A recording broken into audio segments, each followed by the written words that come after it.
요한복음 8장 32절에 보면 진리를 알지니 진리가 너희를 자유롭게 하리라라는 말씀이 있습니다.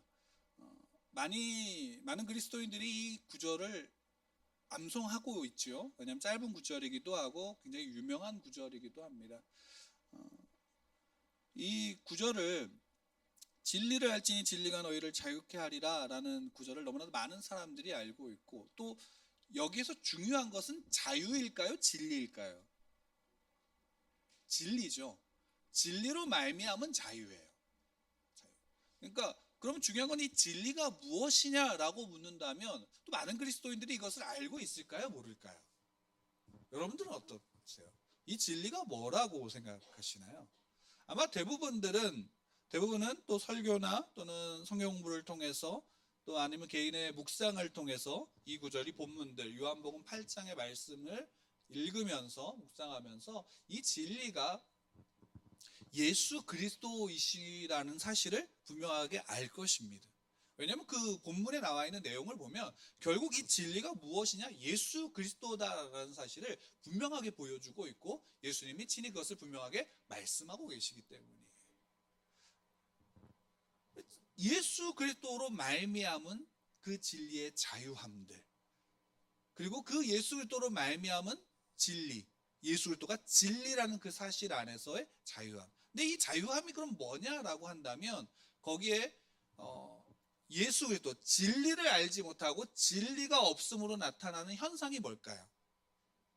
요한복음 8장 32절 요 부분에서 보면 그것을 분명히 뭐라고 이야기를 하냐면 예수 그리스도를 죽이려고 하는 거예요. 그러니까 진리 가운데 거하는, 진리가 예수 그리스도 안에 거하고 예수 그리스도가 내 안에 거하심을 믿는 복음의 사람들, 그리스도인들, 하나님의 자녀들 가운데 결국 그 하나님의 자녀들이 누릴 수 있는 자유함은 내 마음대로 하는 게 아니라 누구와 함께 하는 거예요? 예수 그리스도와 함께 하는 것이다라는 사실이에요. 그리고 그 예수 그리스도가 있음에도 불구하고 그 예수 그리스도를 보지 못하고 알지 못하고 또 그 예수 그리스도와 함께 하지 않는 자들은 다 뭐 하는 자들이에요? 대적하는 자들이다라는 거죠. 그러니까 그럼 예수 그리스도 진리가 아무리 있고 진리를 안다라고 말할지라도 결국 그 예수 그리스도와 함께 하지 않는 자는 다 대적하는 자가 되어지는 거예요. 근데 이것은 단순하게 그때 예수님 독자적으로 말씀하신 것이 아니라, 이것이 어디에 기록되어져 있는 거냐면 구약에서 분명하게 이스라엘 백성들에게 하나님이 선지자를 통해서 또는 말씀으로 분명하게 선언하신 내용이죠. 그 선지자들이 구약 성경에서 그 선지서들을 보게 되면 선지자들이 날마다 이스라엘 백성들에게 무엇을 이야기를 해요? 이스라엘 백성들이 하나님의 백성이라고 하지만 정작 세상을 향해 나아가서 세상의 우상을 섬기고 세상의 우상을 따라가는 그들을 향해서 선지자들이 이야기하는 건 뭐예요? 돌아오라는 거죠. 누구에게? 하나님께로 돌아오라. 너희 하나님께 돌아와라 라는 거예요. 그리고 그 너희 하나님, 그 언약을 다시금 선언하시는 거예요. 그러니까 구약에서도 분명하게 진리는 누구예요? 하나님이신 거예요. 하나님이 진리예요. 그리고 하나님이 이 땅 가운데 그 하나님의 백성들을, 자녀들을 위해서 보내신 예수 그리스도가 진리이신 거예요. 그러니까 예수 그리스도를 통해서 더 분명하게 알 수 있는 거예요. 이 사실이에요. 그런데 여러분들 이게 참 아이러니한 거예요. 요즘에 그 뉴스를 보게 되어지면 되게 좀 우울한 사건들이 많이 나오지만 그 중에 좀 많이 우리의 마음을 더 아프게 하는 것 중에 하나가, 되게 유명한 운동선수인데, 그래서 여러 가지 기록들을 가지고 있고 또 그 운동선수로 인해서 많은 이제 사람들이, 그 경기를 보는 사람들이 기쁨을 얻기도 하는데, 최근에 그들을 향한 옛날에 이제 학교 폭력, 어렸을 때 행했던 그런 폭력의 행위들을 통해서 받은 피해자들이 호소하고 그거에 대해서 이제 용서를 바라는 모습으로 그것을 이제 기사로 이야기를 하거나 또 그것을 폭로하는 것들을 보게 되어져요. 안타까운 일이죠. 그래서 이제 좀 갈려져요. 어떤 사람은 야, 철없던 시절에 했던 행동인데 좀 그래 이것도 너무 시간이 오래 지났잖아 용서해 줘야지 이런 사람들도 있는가 하면 아니야. 그 시절에 폭력 가운데 있었던 사람들은 그 어린 시절에 비록 그것이 한순간일지라도 또는 어떤 사람의 경우는 그것이 지금까지도 평생을 따라다니는 트라우마하고 상처가 되는데 어떻게 그럴 수 있냐? 그런 사람들은 발도 못 붙이게 해야 돼 라는 사람들이 있어요. 양측이 다 대립되죠. 근데 저는 뭐 그 가운데 어떤 것이 옳다 이것을 말하고 싶은 게 아니라 이것을 말하고 싶은 거예요. 그러면 그 친구들이 그 선수들이 어린 시절에 초등학교 시절이든 중학교 시절이든 그 시절에 그 했던 행동들이 잘못된 행동이라는 사실을 알았을까요? 몰랐을까요? 스스로가 그것을 행하면서 대부분의 사람들은요 폭력이 나쁘다는 사실을 알아요. 언제 배울까요? 그렇죠? 유치원에 가기도 전에 배워요. 저희 아이가 갓난아기 태어나서 막 때리려고 그러고 막 그런 행동을 하면 엄마가 제재를 해요. 그러면 안 된다고. 그렇지 않아요? 그러니까 유치원 가기도 전에 이미 부모로부터 배운 얘기예요. 근데 다 알고 있어요. 그리고 그거는 변할까요? 변하지 않을까요? 변하지 않아요. 제가 어렸을 때도 그랬고 지금의 저의 아이를 보면서 저는 동일하게 이야기를 해요. 근데 중요한 사실은 그것을 분명하게 알매도 불구하고 왜 그 시절에 그런 행동들을 할까요? 결국에는 그 사람을 때리는 거, 폭력을 행하는 것이 잘못되었다, 그것이 죄다라는 사실을 알지만 그것이 정당화되는 거예요. 무엇으로? 내가 가진 힘으로.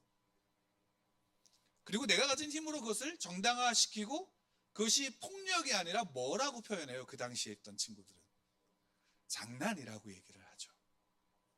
폭력이 장난으로 변화되는 거예요. 내가 그만큼 힘을 잃고 반대로 내가 그 입장이 되면 누구보다도 그 폭력에 대해서 이를 갈 것임에도 불구하고 부당하다라고 말함에도 불구하고 그 당시에 내가 힘이 있고 내가 능력이 있고 내가 무엇을 가졌으면 그것이 그 순간에 뭐가 되는 거예요? 자기를 합리화시키는 게 되는 거예요. 그럼 이런 것을 가지고 진리라고 할 수 있을까요?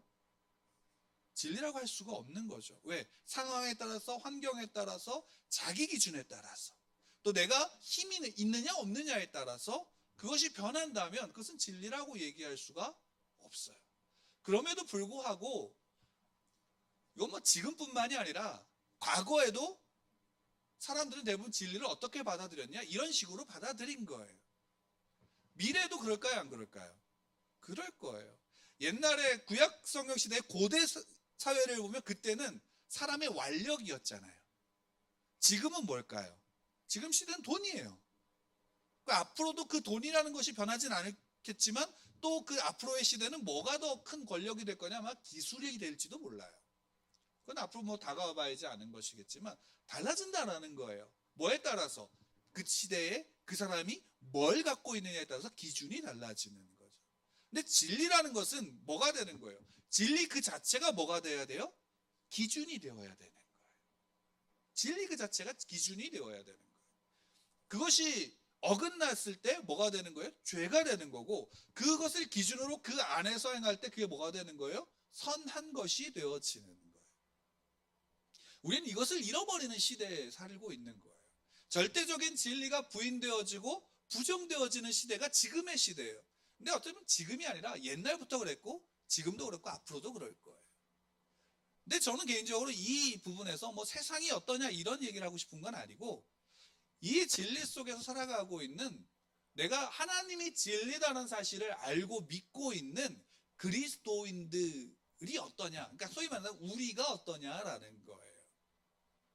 여러분 사도행전 1장부터 3장까지 우리가 받고 이제 4장을 들어가고 있는데 베드로와 요한이 성령의 그 임하심의 그 강림을 경험하고 나서 바로 나타난 게 나면서부터 걷지 못했던 그 사람을 어떻게 해요? 일으켜서 치료한 온전하게 한 사건이 기록되어져 있어요. 물론 그 이전에 한 번의 설교로 베드로의 한 번의 설교 3,000명이라는 되는 사람이 구원을 얻고 그 믿음으로 다시 예수를 영접해서 그 자리에 나왔지만 그 이후에 또 이 사건을 통해 수많은 사람들이 베드로와 요한을 집중했어요. 그리고 베드로와 요한을 집중했던 그때에 그들의 한 말은 뭐냐? 왜 우리에게 집중해? 이거 우리가 한 거 아니야. 우리 신앙의 열심으로 이런 거 행한 거 아니야. 이것은 너희가 죽인 예수 그리스도를 믿는 믿음으로 말미암아 난 일이야라는 것을 분명하게 선언해요. 그리고 그 설교를 들은, 그 복음을 들은, 예수 그리스도에 대한 이야기를 들은 사람들이 다시금 회개하고 돌이켜서 예수 그리스도 앞에 나오는 사건들이 벌어지는데, 이때에 사장으로 넘어오면서 우리는 이 사건을 통해서 무엇만을 보냐면, 그래, 병이 치유가 됐어. 그리고 이 사건을 통해서 또 요 다음에 이제 4절에 보면 5천 명이나 되는 사람이 회심했어요. 여긴 남은 자의 수가 5천이나 되었다라고 되어 있지만 원문에서는 남자의 수가 5천이라고 기록된 거예요. 남자의 수가. 그러니까 남자의 수가 5천이라는 게 이 당시의 기록에 이제 보통 여성분들은 죄송하지만 여성은 숫자에 포함되지 않으니까 남자를 중심으로 그 숫자를 기록하니까 5천 명이 되었다. 그리고 이게 이제 조금 더 분명하게 보는 것은 이게 단순하게 그 자리에서 5천 명이 회심했다는 게 아니라 그 이전에 몇 명이 회심을 했어요. 첫 번째 3천 명이 회심을 하고 이 사건을 통해서, 이 복음을 통해서 점점 그 숫자가 늘어나고 있다는 사실을 이야기를 하는 거예요. 그러니까 더해져서 이제 지금은 한 5천 명 정도 됐다라고 기록되어져 있는 건데, 어쨌든 숫자보다도 이거죠.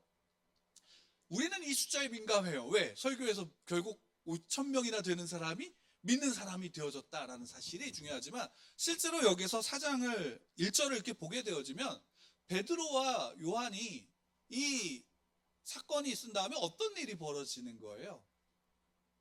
사람들한테 칭송을 받고 야 영웅이야 라는 이야기를 듣는 게 아니라 그 다음에 바로 벌어지는 일이 제사장들과 경비, 소위 말해 여기 이제 성전을 관리하는 경비들 또는 관리하는 사람들, 그리고 또 사두개인들. 근데 이걸 세 부분으로 이렇게 이야기했지만 다 사두개인이라고 그냥 통칭해서 보시면 될 거예요. 왜? 당시에 제사장들은 사두개파 사람들이 주로 제사장이 되어졌고, 또 성전을 관리하는 중요한 직책에 있던 레위인들 중에서도 다 대부분 다 사두개인들이 이제 그 안에 중요한 직책을 맡았기 때문에. 그러니까 이들이 베드로와 요한을 어떻게 하려고 하는 거예요? 지금 잡아가는 거예요. 왜? 그들의 전함을 듣기 싫어해서. 왜 듣기 싫어하냐? 여기에는 죽은 자의 부활이 있다라고 말하는 거예요. 왜냐하면 사두개인들은 유대인들이지만 부활에 대해서 믿지 않아요. 그러니까 소위 말하면 초자연적인 것에 대해서 믿지 않아요. 그래서 그들의 신앙은 지극히 현세적인 신앙에 머물러 있어요. 그 현세적인 신앙에, 물질주의적인 신앙에 머무르니까 그 신앙 자체가 오늘날 우리식으로 좀 표현하면 기복적이죠. 그러니까 권력을 탐해요. 그러니까 제사장은 원래 아론의 후손들 통해서 그 계보로 이어져야 되는데, 그게 아니라 소위 말한다면 권력자, 돈 있고 힘 있는 자가 그 지위에 앉아 있고, 그 지위에 앉았다 물러나더라도 뒤에서 배후 조작을 또 하는 거예요. 그래서 성경에 보면 이 시대에 대제사장이라고 불리는 사람이 두 사람이 있어요. 가야바와 안나스. 안나스가 먼저고 가야바는 그 사위예요. 대상이 두 명이나 있는 거예요. 근데 원래는 안나스가 먼저 쫓겨났는데, 그럼에도 불구하고 그 권력이 유지가 되니까 소위 말하는 우리식으로 오늘날식으로 카르텔이 형성이 된 거예요. 제사장들끼리의 그런 형성이 돼서 그 권력이 계속 유지가 되니까 안나스를 대제사장이라고 칭하는 거예요. 그러니까 이들의 현세주의적인 신앙. 근데 이들이 누구를 죽였어요? 살아있는 거예요. 이 당시에도 자기들이 예수를 죽였잖아요. 근데 자기들은 부활을 믿지 않는데 자기들이 죽인 예수가 살아있다라고, 부활했다라고 말하니까 그 사실이 싫은 거예요. 그러니까 누구를 잡고 싶으면 저들의 입을 막고 싶은 거예요. 그게 그들의 모습이고 그 행동이 나타난 거예요. 그럼 여러분 생각해 보세요. 베드로만 봅시다. 베드로와 요한, 그 12제자들 모두가 다 예수님이 부활하시기 전까지 다 어떻게 하고 있었나요? 그걸 보기 전까지 다 숨어 있었잖아요. 누구 때문에? 예수님을 죽인 이들 때문에요. 숨어 있었어요. 두려워했어요. 떨었어요. 예수님 부활하신 그 순간에도 그들은 숨어 있었던 거예요. 성령이 임하시는 그때까지 그들은 숨어 있었던 거라고요. 근데 성령이 임하시고 나서 예루살렘에 가서 유대인의 규례를 지키면서 뭘 하는 거예요? 지금 그 두려워하던 그들이 예수를 전하는 거예요.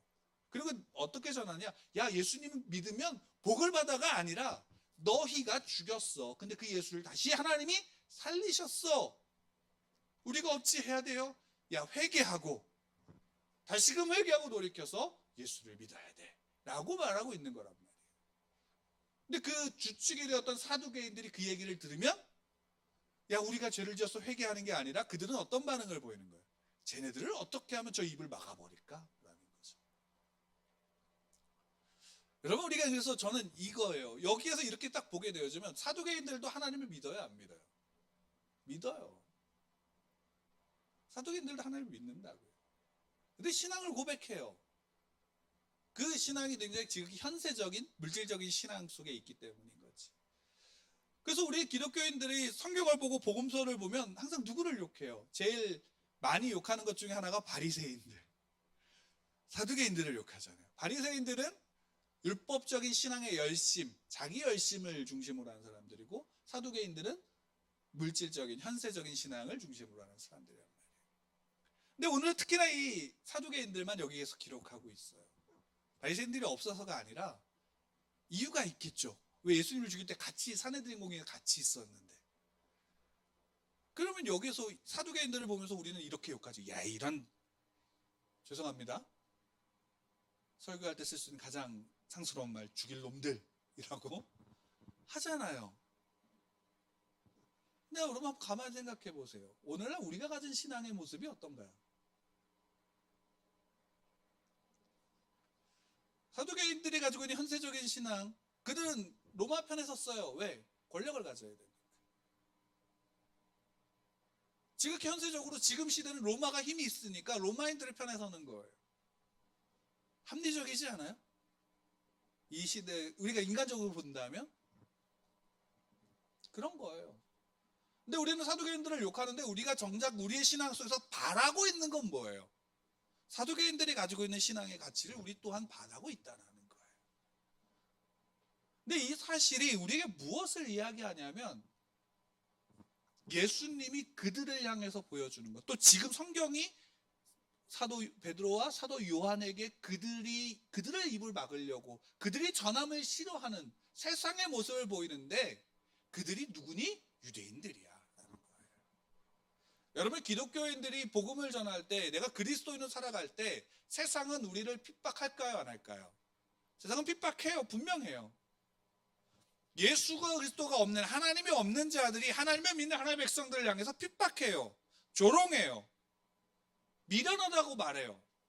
때로는 죽이기까지 해요. 근데 그런 외적인 것, 믿지 않는 자들이 그렇게 한다면 솔직히 좀 견딜 수 있을 거예요. 하지만 진짜 견디기 힘든 건 뭘까요? 그러니까 가족들 속에서 내가 가족이라고 정말 마음을 놓고 있는데 가족이 나를 비난하면 어때요? 견디기 힘들잖아요. 똑같은 거예요. 믿는 자가 믿는 자를 비난하는 거예요. 근데 그 믿는 자가 믿는 자를 뭘 가지고 비난하느냐? 자기들이 가지고 있는 자기 열심과 또 자기 힘과 자기 공로로서 그것을 비난하고 있는 거예요. 여러분, 성경에서 분명히 이야기하고 있는 건 뭐예요? 무엇인가의 기준과 판단의 근거는 사람의 열심과 사람의 자기 중심일까요? 아니면 예수 그리스도 중심일까요? 예수 그리스도 중심인 거예요. 예수 그리스도가 중심이 되어져야 되는 거예요. 복음의 진리가 우리의 중심이 되어져야 되는 거예요. 내가 신앙에 있음의 증거는 내가 얼마나 높은 지위에 있고 내가 제사장이다, 아니야 난 관리하는 관리인이야, 나는 얼마나 많은 재물을 갖고 있어라는 것이 그들의 신앙의 증거가 될 수 없다라는 거예요. 우리의 신앙의 증거의 유일한 증거가 있다면 내가 예수 그리스도를 중심으로 예수 그리스도의 복음으로 말미암아 복음의 삶을 살아가는 것이에요. 복음을 저버린 복은 결국에는 그 신앙을 무너뜨리는 복밖에 되지 않아요. 종말의 시대가 다가온다라고 이야기하는 일도 마찬가지예요. 왜 종말의 시대가 와요? 종말은 이미 예수님께서 이 땅에 오신 그 순간부터 시작되어진 거예요. 언제냐의 문제일 뿐이지 시작되어진 거예요. 그럼 종말의 시대에 우리들은 두려워해야 될까요? 안 두려워해야 될까요? 두려워하세요. 뭘 두려워해야 되느냐? 예수 그리스도 복음의 진리 가운데 살아가지 못하는 내 모습에 대해서 두려워하세요. 그러나 또한 위로를 받으세요. 예수 그리스도의 복음의 진리가, 예수 그리스도의 피가 부활하심이 나를 새롭게 하신다는 사실을, 그것이 우리의 삶의 증거가 되고 이유가 되는 거예요. 세상이 우리를 향해서 다르게 보는 것은 이거예요. 뭐예요? 그래, 죽음의 위험 앞에 있다 할지라도 나는 예수 그리스도로 말미암아 살아가고 있다는 사실이 증명이 되고 증거가 되어지는 거예요.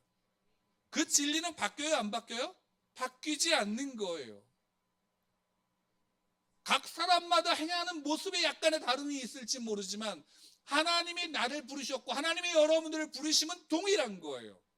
그 하나님의 말씀이 내 안에, 그 진리가 내 안에서 나를 자유케 하는 거예요. 세상에 따라가서 난 이것이 없으면 안 돼라는 가치가 아니라 난 예수 그리스도로 말미암아 살아가는, 그러니까 우리가 기뻐하는 근거가 예수 그리스도가 된다면 그것이 성도의 복이 되어진다는 사실을 분명하게 보여주는 거예요. 그러니까 여러분 그리스도인으로 사시죠? 아닌가요? 그게 어떻게 해야 되나 이 생각을 하실지 모르지만 여러분 그리스도인으로 사시잖아요. 교회 다닌다고 말씀하시잖아요. 그렇죠? 예, 그러면 그것이 내가 그리스도인으로 산다라는 것이 어떤 말을 뜻하는지 여러분들 아시잖아요. 누구를처럼 사는 거예요? 예수님처럼이잖아요. 예수님처럼 살면 십자가에 죽어야 돼요. 여기 오늘 누가가 되게 재미있는 표현, 재미있게 표현한 것 중에 하나가 뭐냐면요, 그들이 결국 베드로와 요한을 잡았어요. 잡았는데 언제 잡았어요?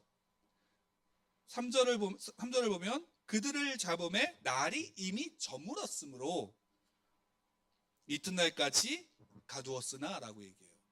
누구랑 지금 비교되는 거냐면 예수님이 마지막 때에 잡히셨잖아요.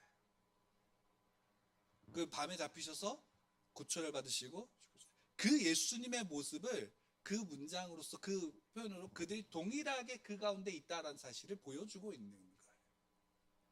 그 베드로와 요한이 야 나는 안진뱅이를 고쳤어 라는 것을 기뻐하고 있지 않고, 야 난 복음을 전했어, 근데 그들이 5,000명이나 더해졌어 라는 걸 기뻐하지 않고, 뭘로? 예수 그리스도, 그 예수 그리스도로 말미암아 그 예수 그리스도와 함께 그 예수 그리스도의 길을 따라가는 것으로 그 예수 그리스도 그리스도인이 되었다라는 사실로 그들은 가고 있는 거예요.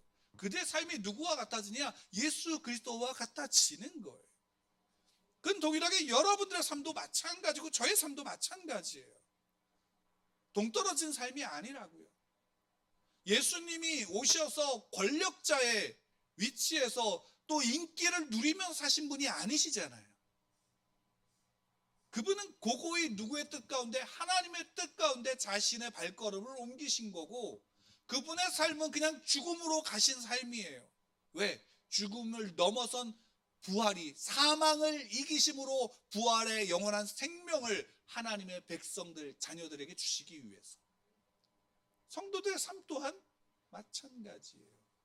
우리의 삶을 통해서 증명되어져야 될 것이 있다면 다른 것이 아니라 예수님이 가신 그 길을 나도 따라가는 거예요. 그 따라가는 길이 뭐냐라고 묻는다면 성경에서 예수님 분명히 말씀하시잖아요. 다른 거 없어요. 지극히 작은 자 하나에게 한 것이 내게 한 것이다. 지극히 작은 자 하나에게 하지 않은 것이 내게 하지 않은 것이다. 지극히, 지금 이제 다들 눈에 불을 켜고 찾죠. 지극히 작은 자가 누군가. 우리 교회에서는 라온이가 제일 작으니까 라온이만 봐야 되는, 아니잖아요. 여러분들 삶의 지극히 작은 자 바로 옆에 있는 분이에요. 아내는 남편을 지극히 작은 자로 여기고 섬기세요. 아멘? 아멘을 안 하시는 한 분이 계셨어요. 남편은 반대로 아내를 지극히 작은 자 하나로 섬겨야 되는 거예요. 여기서 라면이 크게 나오고. 자녀들은 부모를 지극히 작은 자 하나로 부모를 섬겨야 되는 거예요. 물론 그것이 작은 자라는 것이 아니라 존경하는 거죠. 왜? 부모니까. 부모는 자녀를 사랑함으로 지극히 작은 자로 섬겨야 돼요.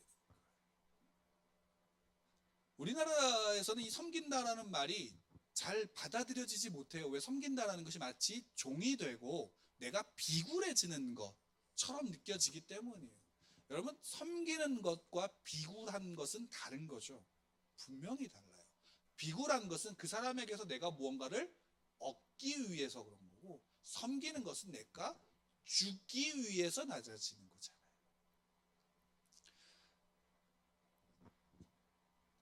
진리를 알지니 진리가 너희를 자유케 하리라. 여러분, 그리스도인들은 자유로운 자유자입니다. 예수 그리스도로 말미암아 자유로운 삶을 살아요. 아들의 삶을 사는 거라고요. 아버지가 누구인지 알기 때문에 아버지로 말미암은 자유를 누리는 거예요. 그러니까 그 자유는 누구에게 제한되어져야 돼요? 아버지, 우리 주 예수 그리스도, 우리 성부 하나님, 성령 하나님에게 제한되어져야 되는 거예요. 하나님이 친히 우리를 위해서 스스로를 제한하신 것처럼. 아닌가요? 하나님이 친히 우리를 위해서 제한하셨잖아요. 그리고 우리 또한 그 하나님으로 말미암은 제한 속에서 자유를 누리는 거예요. 그리스도인의 자유는 방종이 아니잖아요. 하나님께 그 말씀으로, 그 기준으로 우리가 제한되어질 때 그 진리로 말미암아 우리는 그 안에서 모든 걸 누릴 수 있는 거예요. 하나님과 함께함을 누릴 수 있는 거예요. 하나님의 다스림을 누릴 수 있는 거잖아요. 그것이 그리스도인의 복이고 그것이 우리 그리스도인들에게 진리가 되어지는 것이에요. 요즘과 같이 코로나19에서 여러 가지 어렵다라고 할 때 많은 사람들의 어려움들 속에서 그리스도인들은 나도 어렵다라고 외치는 게 아니라 그 어려움을 속에서 함께 애통할 수 있는, 그래서 그들을 위해서 기도할 수 있고 그들을 향해서 하나님의 마음을 품고 행할 수 있는 그 모든 것들이 그리스도인의 자유가 되어지는 거예요. 그래서 이 자유에는 따뜻함이 있는 거예요. 내 마음대로 내 멋대로 한다가 아니라 그 하나님의 복음의 진리 안에서 나를 맞춰가는 거예요. 그것이 처음에 옷을 입을 때 맞지 않은 옷처럼 느껴질 수 있을 거예요. 최근에 제가 옷을 입을 때 항상 내 옷이 아니구나라는 것을 많이 느껴요. 처음에 딱 샀을 때는 내 옷이구나 그랬는데 요즘에는 내 옷이 아니구나라는 것을 많이 느끼고 있어요. 그럴 때마다 이제 누군가는 옆에서 이야기하죠. 옷에 맞추세요 라고. 근데 맞아요. 진리라는 우리에게 어색한, 알지 못했던 진리로 말미암아 자유함을 누릴 때 우리는 어색해요. 그리고 그것이 막 마치 나의 진짜 자유를 제한하는 것처럼 느껴져요. 근데 어느 순간 그 옷이 내게 맞춰지고 내가 그 진리에 맞춰지게 되면 어떻게 돼요? 그것이 편안해지는 거예요. 그래서 진리가 우리를 자유롭게 하는 거예요. 그 진리를 누리는 사람일수록 그 삶이 풍성해져요. 다른 것으로 풍성해지는 게 아니라 하나님이 함께하는 믿음으로 풍성해진다라는 사실을 여러분 믿으시기 바랍니다. 그렇죠? 여러분 자유를 마음껏 누리십시오. 진리를 아는 자유를 누리십시오. 여러분들 삶 속에서 잘 되는 것 더 잘 될 거예요. 하나님과 함께함의 잘됨이 여러분 가운데 있을 거예요. 그리고 그것은 우리에게 누구를 보게 하는 거냐면 하나님을 더욱더 바라보고 예수 그리스도를 바라보고 십자가를 바라보며 그 부활을 사는 거예요. 부활을 산다라는 것은 죽은 자가 아니라 살아있는 자, 그리고 생명을, 영원한 생명을 누리는 자로서 사는 거예요. 여러분, 그래서 분명히 기억하십시오. 진리를 알지니 진리가 너희를 자유롭게 하리라. 진리를 알고 그 진리 가운데 살아가며 진리를 전하십시오. 내가 무엇을 전한다? 라고 말하면 너무 옛날식으로 갖춰진 거로 생각하지 마시고 진리를 누리십시오. 진리를 살아가십시오. 그리고 진리를 이야기하십시오. 내 기뻐하는 이유가 무엇인지, 내가 살아가는 이유가 무엇인지, 내 삶의 목적이 무엇인지 아직 불분명하면 기도하십시오. 성도의 능력은 기도입니다. 어떤 기도예요? 믿음을 더하여 주십시오. 믿음을 더하여 주십시오. 노길 목사님이 이제 지난주 그 이야기를 나누면서 기도해 주신 것을 감사하고, 또 성도교회 성도도 굉장히 정말 그 이제 하나교회 성도님도 굉장히 뜨겁게 기도해 주셔서, 또 우리 성도님들 기도해 주셔서 이렇게 이제 되어졌다라는 이제 간증을 이렇게 이야기를 하는데, 그 안에서 제 이야기를 들으면서 느끼는 것 중에 하나가, 그리고 노경 목사님 한 이야기 중에 하나가, 정말 이 우리의 믿음이 어떤 면으로는 이거 되게 게으른 것 같지만 실제로 이것이 우리의 믿음의 한 표현이구나라는 게 뭐냐면, 시간이 지나면 하나님이 하실 것을 믿었다라는 고백이에요. 성도들의 눈물과 애통과 기도 속에서 하나님은 하나님의 시간에 하나님의 일을 하시는 거예요. 그거를 믿는 자가 자유를 누리는 거예요. 왜? 하나님이 진리이시고 예수 그리스도가 진리이시며 성령께서 진리이시기 때문에 성도들의 간구와 기도 속에서 그들의 소원을 외면하지 않으시지만, 또한 그 안에서, 그 소원 안에서 하나님의 소원을 행하시고 그 속에서 우리의 소원들을 이루어 가시는 거예요. 그럼 하나님의 시간에 하나님의 때에 우리를 분명하게 그 역사 속으로 이끌어 가시는 거죠. 그래서 우리의 믿음이 깊어지는 거예요. 누구 때문에? 하나님 때문에.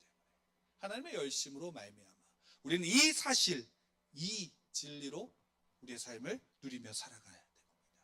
저와 여러분들이 그와 함께 나가시길 원합니다. 우리 예수 누리교회가 그 가운데 함께 하기를 간절히 축원합니다.